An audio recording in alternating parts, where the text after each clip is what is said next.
சீனிக்குள்ள பாம்பு கடிச்சிருந்தான். பாம்பு கடிச்சிருந்து போச்சு.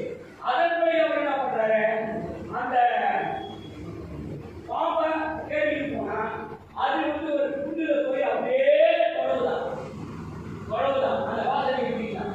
அது என்னடான்னு கேட்டா அந்த முருகி தான் நோய் குடிச்சு அவர் அந்த மருந்து கொடுத்து அவர் வீட்டால ஒரு குடிச்சுதான் ஒரு நாளைக்கு காலையிலிருந்து மாலை வரையில ஒரு 200-300 பேர் அங்க மெடிசன் ட்ரீட்மெண்ட் எடுக்கிறாங்க.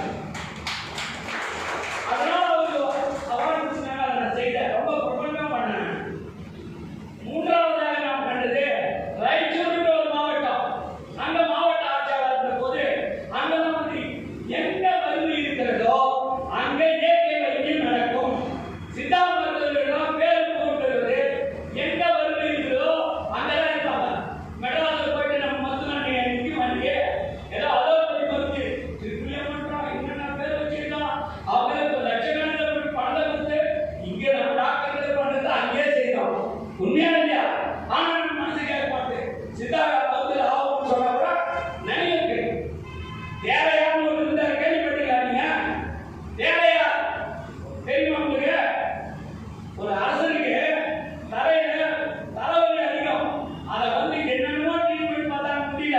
அரசன் கடைசியில் அவன் சொன்னான், யார் என் நோய் நீக்கிறாங்களோ அவங்க பாதி ராஜ்யத்தை எழுதி வைக்கிறேன்.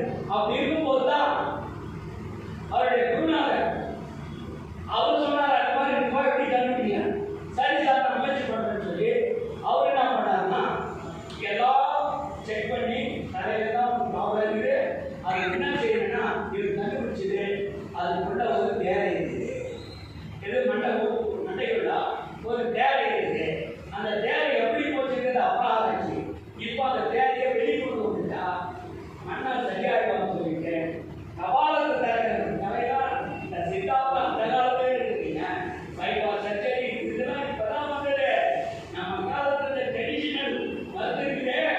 இது மிகவும் ஒவ்வொரு குடும்பத்திலும் ஒன்றி போயிருக்கிறது. நம்ம குடும்பத்துல அடுப்பறைக்கு போனாவே என்னென்ன இருக்குதோ அதெல்லாம் எந்தெந்த லெவல்ல கலந்து மருந்து கொடுத்தோமோ அந்த அளவுக்கு நம்ம நோய் நொடியெல்லாம் போயிடும். ஆனா என்ன தெரியல, பக்குவப்படல, அதனால எடுத்து செய்யல. ஆனா உண்மை அப்பதான் போகுது. அதனால இவங்க வந்து என்ன பண்ணாருன்னா கபாலத்தை தகுந்து ஒரு வாட்டரை ஒரு குழு ஒரு என்னது பான்னு சொல்லுவாங்க சட்டி, அந்த சட்டி மேலே தண்ணி ஊற்றி அவர் தண்ணி சரக்கு அடிச்சாராம். இந்த தவறை எகிரி அந்த தண்ணியை குடிச்சிச்சு. அப்போ தேரை குடிச்சு அவர் பேரே தேரை ஆரம்பிச்சாங்க. அந்த மாதிரி பெரிய அறிவு சார்ந்த சித்த புருஷர்கள் பேர் இருக்காங்க.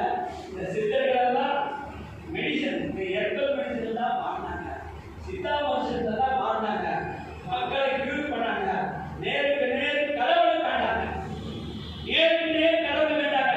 அவங்க யாருக்கும் பண்ணி மாட்டாங்க, பண்ண மாட்டாங்க, மக்களுக்கு நல்லதை செய்வாங்க. அப்படிப்பட்டவர்கள் தான் சித்த புருஷர்கள். அந்த புருஷர்கள் வழியிலே இந்த தேவையாளர் வந்து செய்திருக்காரு. இப்படி பல அகத்தியர் அவங்க தலைவர் சித்தமாக அப்படிப்பட்ட நிலையில வாழ்ந்த காலகட்டத்தில் தான் நான் வந்து ராயச்சூர் மாவட்டத்துக்கு போனேன். அது வறட்சியான பகுதி. அங்க பெரிய பெரிய ஹாஸ்பிட்டல் எதுவும் கிடையாது. சூப்பர் ஹாஸ்பிட்டல் போறது கூட 10 ஆண்டுகள் ஆச்சு. அந்த இடத்துல என்ன ஆச்சு, உங்க மாதிரி டாக்டர்ஸ் எல்லாம் அங்க மெடிசன் எடுத்துக்கிட்டு வந்து கொடுப்பாங்க. நான் இதெல்லாம்